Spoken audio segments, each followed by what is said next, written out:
This is Professor Suhas. I welcome you all to this online session of EME learning session. It's a continuous series that we are having, and today we are going to learn about boilers, which is there in the module 2. So we are going to learn how boilers work, what types of boilers are there, what are the classifications, what are its merits, what are its demerits, what are its accessories, mountings. So regarding all these things, we are going to study in this session. Okay, so I welcome you all to this session. So let us start with the session. Okay, so what do you understand by a boiler? Now, boiler is a closed metallic vessel which in which steam is generated by heating water beyond its boiling point. So water is converted into steam. So that is why it is heated beyond the boiling point with the application of heat liberated by the combustion of fuels.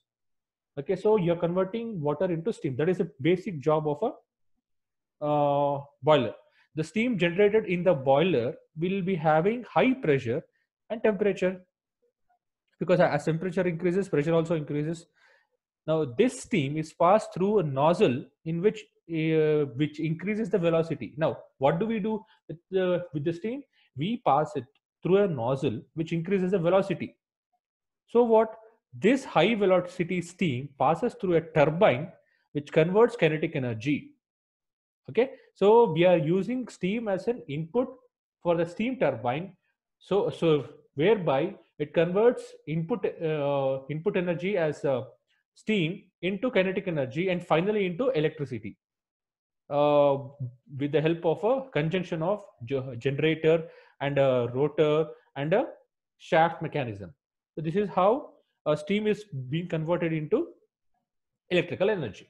Okay, so what is the function of a boiler then? It is the function of the boiler is to supply steam at required constant pressure with its quality either being dry or superheated.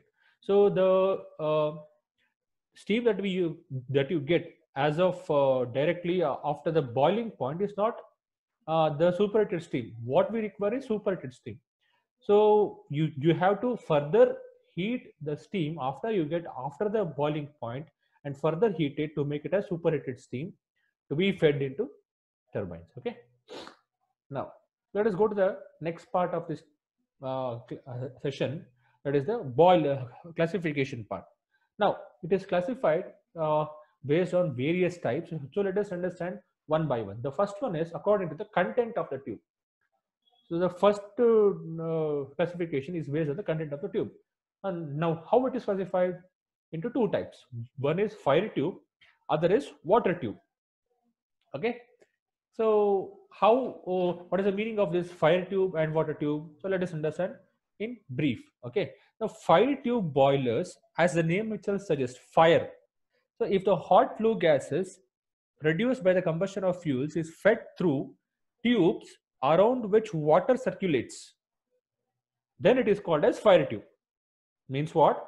If you have a tube wherein hot flue gases are flowing and around it the water is being flown or circulating, then it is called as fire tube.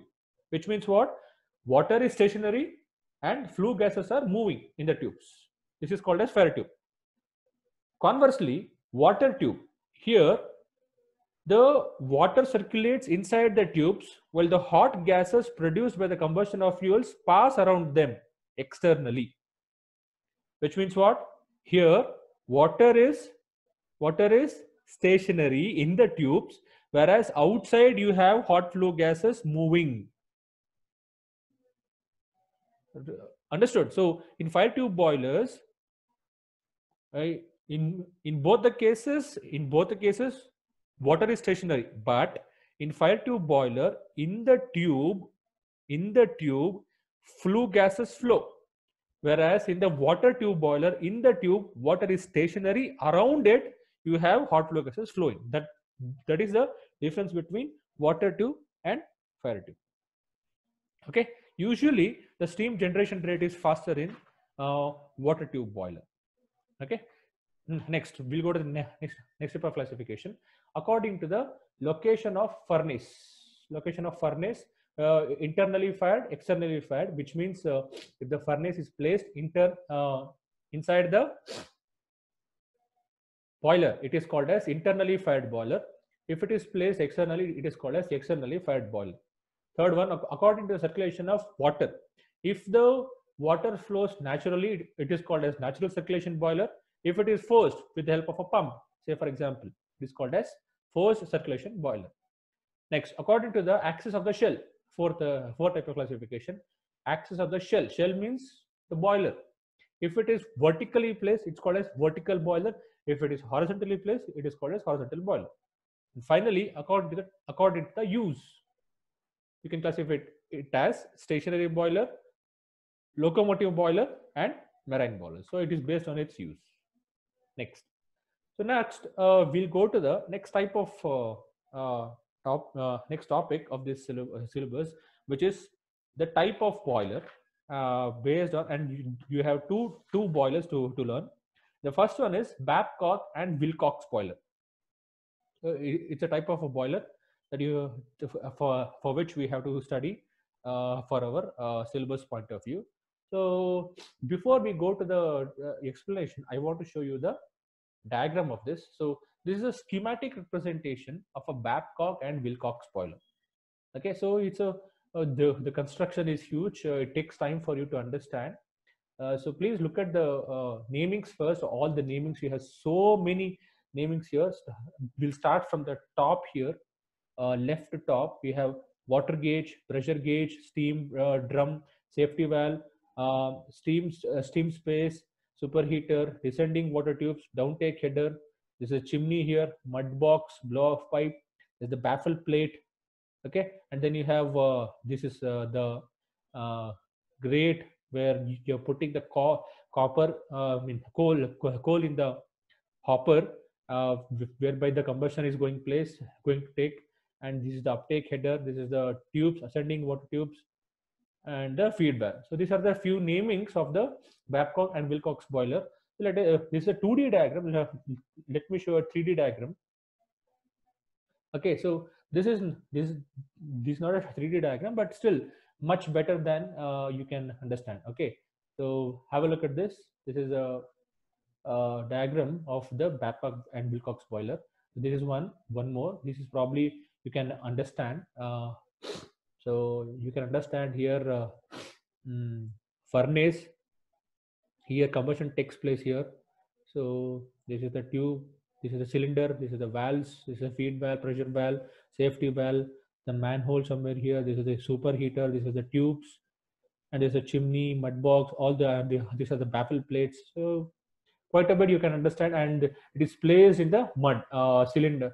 This is placed in the brick construction tube. Okay, so let us understand how it works out.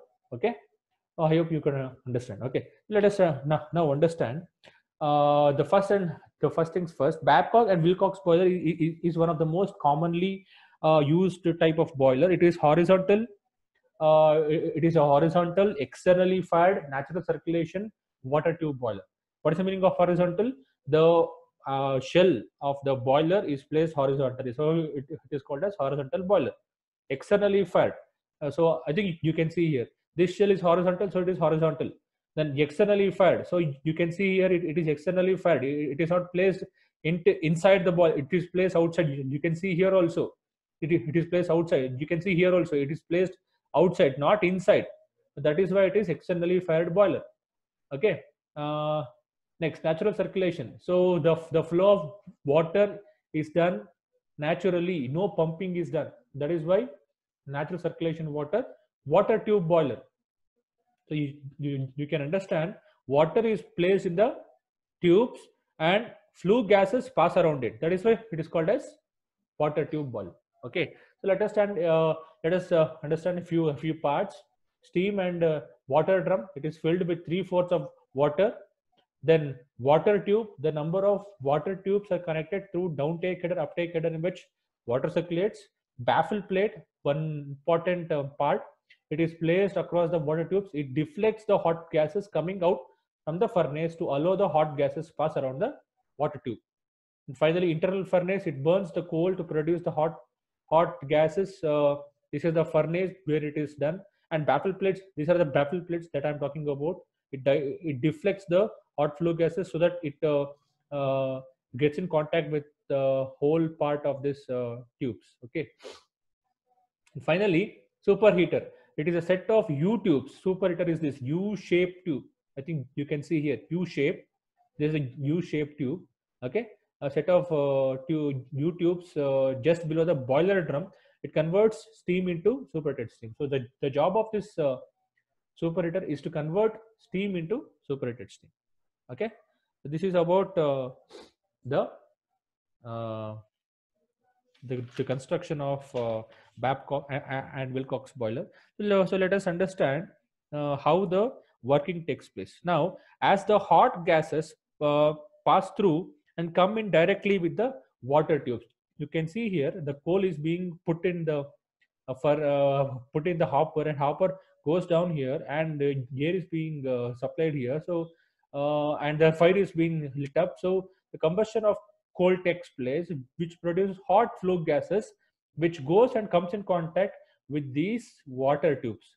So as the hot gases passes they come in contact with the water tubes directly. Now the water in these tubes gets evaporated because heat exchange takes place. So the temperature of the water increases. So it finally it reaches its boiling point and gets converted into steam. Okay, now the water and steam mixture now ascends through the uptake. So the mixture of that will come up in this uptake header and collects in the steam space here. This is the steam space. I think you can see here steam space. So it gets collected in this steam space. Now, what happens now? The steam will get separated from the surface of the water in the boiler drum. So you have water here and also steam here. Because of the density difference, steam gets separated at the top.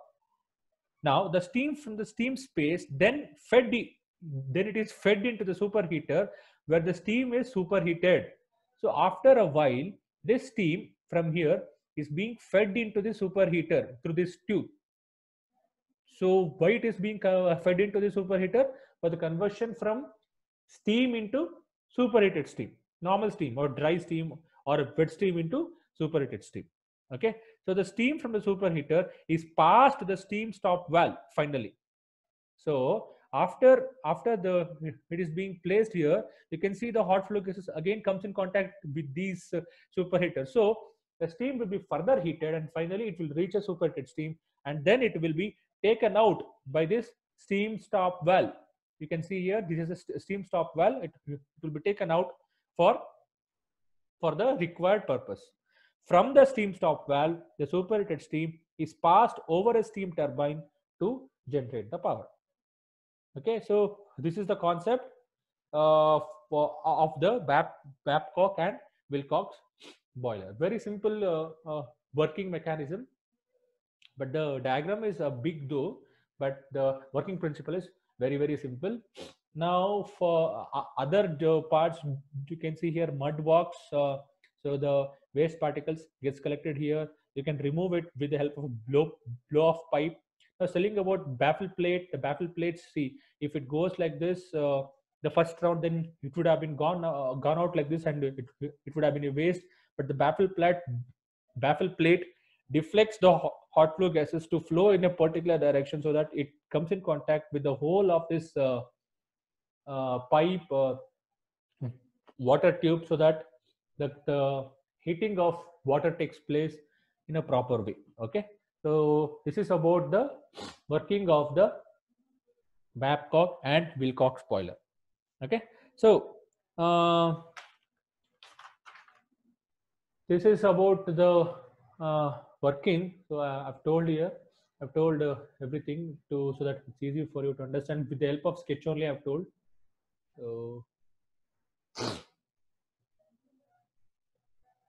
So that was about Babcock and Wilcox boiler. Now we'll go to the next type of boiler. This is Lancashire boiler. Okay, so again I'll go to the sketch first, so it's easy for you to understand. So this is the sketch for a Lancashire boiler. Now there are three sketches here. This is the first sketch, second sketch, and third sketch. This is the side view. This is the front view. And this is the top view. So as usual, the bottom one is the top view. This is the front view, and this is the side view. So all three views are one only, because if you combine all three, you will get one Lancashire boiler. So this is what is shown here. So it might not be effective for me to show you like this. So I'll go to the 3D diagram, then I'll come back to this. So this is how it looks, Lancashire boiler. I think you can see here. This is a cylindrical drum, and we have two places where you can lit up the furnace. You can have combustion here. So some valves are there here. So many valves are kept out: pressure valve, safety valve, steam stop valve, pressure gauge, and a safety valve. All such devices are mounted here. Okay, one more you can see here, some of the 3D diagrams which you can see in internet also. So these are the images that I've taken from internet, so I'll give credits for that also. So like this is a pic that I took from Wikipedia. This is a properly, you can see this boiler is mounted on this brick wall. Okay, like this it has been mounted. Okay, so let us come back to the 3D diagram now. So I think you can understand, this is the cylindrical shell. You have two large diameter flow tubes, and this is the mounting above it, and these are the mountings above it. You can see from the front view, and this is from the side view, and inside how it looks from the top, inside how it looks, it is shown here. Okay, so let us come back to the construction first, and then we'll come to the working. Okay, now it is a horizontal internally fired natural circulation fire tube boiler. Again, you can see it is horizontal boiler. It is not placed vertically. It is placed horizontally only. So it is horizontal boiler. Okay, so it is horizontal, internally fired. Internally fired. I think you can understand. This is the furnace place where, see here, furnace is placed here. So the furnace will be placed inside the boiler, not outside. That is why it is internally fired. Natural circulation, again the water passes through natural flow only, no pump is used. Okay, so it is natural circulation. Fire tube boiler. What is the meaning of fire tube? You can understand here. This is the tube. This is the tube. This is the tube. This is the tube. These tubes does not have water, whereas water is stored outside. In the tube, you are allowing the flow of hot flow gases. So if the hot flow gases flows inside the tube, it is called as fire tube boiler, as I have told earlier itself. So it is a horizontal internally fired natural circulation fire tube boiler. Okay, so this boiler consists of a large horizontal cylindrical shell placed on the brick wall, as we saw in the pic. Two large flow gases are placed inside the shell, which carry out the hot flow gases that I've shown here. Two large diameter flow tubes. The boiler shell is filled with water to 3/4 of its volume, and remaining space in the steam space. So as usual, 3/4 is filled with water here. The hot flow gases from the combustion are made to pass through the flow tubes. That is why it is called as fire tube boiler. Next, in the first run, it passes from the front end to the rear end. So there are 2 to 3 runs here. This is the first run from here to here. Second run from here to here, and third run is from here to the outside to the chimney. I repeat, first run is from here to here, from this part, or from the front to rear. Then second run is from rear to front. Okay, then third run is from front. When it comes back here, you cannot understand here because it is just a front view. In the top view, you can clearly understand. Second run ends here at the front part. From again here, it goes to either side of this. One side here, other side here. So from front end, it goes down like this and goes down like this and comes out of the chimney. So this is the third run. Okay. So the first run, it passes from front end to the rear end. Rear end, it is made pass through the bottom central channel. In the bottom central channel, the hot flow gases travel from rear end to the front end. This is second run that I have told. Second run. The first run from here to here. Second run from here to here. Okay. At the front end, the hot gases enter into the side channels 1 and 2. Side channels are what? This is the side channels. One side channel, second side channel. This is third run. Okay, side channel. So next finally it travels to the rear end of the boiler.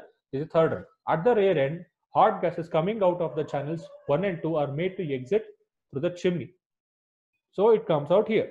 Okay, so during the first, second, and third passes, the heat transfer takes place between the hot flue gases and the water in the shell, converting the water into steam. So what happens here? If it in the first, second, and third run, the hot flue gases comes in contact with the water. So heat transfer takes place. If the heat transfer takes place, the water temperature increases and it reaches its uh, boiling point. So it will be converted from liquid into steam. Okay, the steam gets accumulated in the space at the top. So it gets accumulated as usual because of density difference. It is accumulated at the top. Now superheater is placed at the rear end of the shell. Superheater is placed at the rear end of the shell. This is the shell, so it will be placed somewhere here and it will be taken out for further heating. Okay, so finally the superheater converts the steam into superheated steam. Fine, and then finally it is being taken out into the turbine for conversion from steam heat energy into electrical energy. For safety of the boiler, safety valve, steam stop valve, blow off valve, pressure gauge, etc. are used. Okay, so I hope you have understood the working of the Lancashire boiler. Okay, very simple. Now, if I want to check out its merits and demerits with Babcock and Wilcox boiler, I would like to say this. In the Babcock and Wilcox boiler, the biggest advantage is its efficiency is very high compared to fire tube boiler. Okay, and it is used in power plants for power generation. Evaporation capacity is high. If you compare with Lancashire boiler, Lancashire boiler is simple in construction, so maintenance is very easy, and the initial cost is not that much in compared to Babcock boiler. Overall efficiency is also okay, not if not more, no, it's okay, around about 85 to 90%. And you compare demerits, the initial cost of Babcock boiler is very high, so it's huge. Okay, and water should be treated to avoid condensation problem. And since because water is being flown through the tubes, you should be treating it every now and then. You should be cleaning it so that condensation problem does not take place. Okay, and not suitable for mobile application. So it is fixed. You cannot move it. So it is not station. It's not movement is not there. I mean, it's not mobile. It is just used for small purpose and kept aside. Okay, next, if you compare to the demerits of Lancashire boiler, the Lancashire boiler occupies more space. Formation of steam is slow. It takes time and suitable for steams up to 20 bar only, not that much. So these are the few merits and demerits of the Babcock and Wilcox boiler. Now, last part, I would like to come and tell you about boiler mountings and accessories. So these are the boiler mountings and these are the accessories. Okay. Now, what is the meaning of mounting? Mounting means by default it is already on the boiler. It means you're not adding anything else. So it is when you purchase the boiler, by default it is there. That is called as mounting. Accessory means which you purchase extra to add it, they can add on for extra benefit. Okay, so these are the few boiler mountings listed out. The first one is water level indicator. I would like to tell the meaning of it and side by side. Okay, so as the name suggests, it indicates the level of water in the boiler drum. That is about water level indicator. Next, second one, pressure gauge. Again, as the name suggests, it indicates the pressure of the steam in the boiler. So if the pressure increases or decreases, so that will be shown in the pressure gauge, so that you can take suitable action. Similarly with water level. Next, safety valve. Again, the name itself suggests safety. So if the pressure in this pressure gauge, if it is exceeding the desired level, safety valve so blows off the excess steam from the boiler. So it is similarly like a weight on your pressure cooker. If the pressure is more, it releases the excess steam, by which you can look at from the look at it from the pressure gauge. If the pressure is not, if it is exceeding the required level, it blows off the excess steam from the boiler. So that is the, so that the pressure remains at the required level and no problem, no such catastrophes will happen. So that is the job of safety valve. Steam stop valve, it regulates the flow of steam from the boiler. So it regulates, the regulate means incoming, outcoming of the flow from the boiler. That will be done by steam stop valve. Then feed check valve, it checks the level of water in the boiler drum. Then, so blow off valve. The job of blow off valve is to remove periodically the sediments and impurities collected at the bottom of the boiler. At the bottom of the boiler. Okay. So if the boiler, has some sediments, impurities collected, so it will be taken out by the blow off valve. And finally, fusible plug. It is a device used to extinguish the fire in the furnace. So if you want to extinguish the fire forcibly, then you can use fusible plug. So that is the use of this boiler mountings to for your cylinders. Okay. Next, boiler accessories. So the first one is economizer.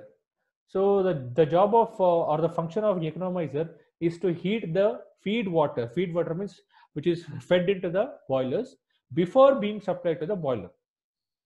Which means what? Instead of feeding a normal water, you are heating it so that the temperature of the water will already be warmer than the usual case, so that when you start heating, when the flue gases come in contact with the water, then the heating takes place in much lesser time than the normal time.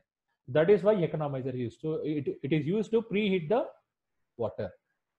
Next, second one, air preheater. So the first one is economizer. It is used to preheat the water. Second one is preheating the air. The function of air preheater is to preheat the air being supplied to the furnace of the combustion. Again, so the temperature of the air will be higher than usual. Okay. Third one, superheater. It's a device used to convert saturated steam or wet steam into dry steam. So as soon as the water changes from liquid state to vapor or gaseous state, it will be saturated steam or wet steam. We don't want that type of steam. It has been converted into dry steam and finally into superheated steam. So that job is done by the superheater. Finally, for fourth one, feed pump. The job of feed pump is to pump the water into boiler at high pressures. That is job of feed pump. Next, steam separator. This is used when it is forced circulation. Fourth accessory, feed pump, is used only when it is forced circulation, not such a natural circulation. Okay. Next, steam separator. It is used to separate the water particles in the which is present in the steam before it enters the turbines or engines. So before it is the steam is fed into a turbine, we should make sure that the complete amount of water particles, which may be in type of moisture, in the form of moisture, it should be separated from the steam before it hits the blades of the turbine. Otherwise, the moisture content present in the steam will corrode the blade for day by day, and thereby you have to replace the blades of the turbines before than normal, so that the blades will be damaged.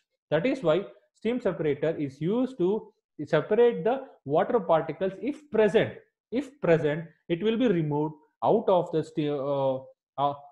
steam before it enters the turbines. That is the job of steam separator. And finally, steam trap. It is used to drain off the condensed water accumulated in the steam pipes and steam separator without allowing the escape of high pressure steam from it. So you are not allowing the condensed water accumulated in steam pipes, and without allowing it to by the escape of high pressure steam from it. So this is what steam trap is. Okay, these are the boiler mountings for these are the few boiler accessories. Sorry, not boiler mountings. It is boiler accessories for our syllabus point of view. So this is what a few topics covered in the boilers. So we have understood what is a boiler, function of a boiler, classification of boiler, two boilers, Lancashire and Babcock, boiler mountings, and finally boiler accessories. Okay, so this was a small topic regarding the second module, heading boilers. So I would like to conclude this session, and I would be welcome if any questions are sent to me in the comment section. If you have any questions, please send it to me in the comment section. I'll be ready to answer it. Okay. Thank you very much for listening to this session, and have a great day.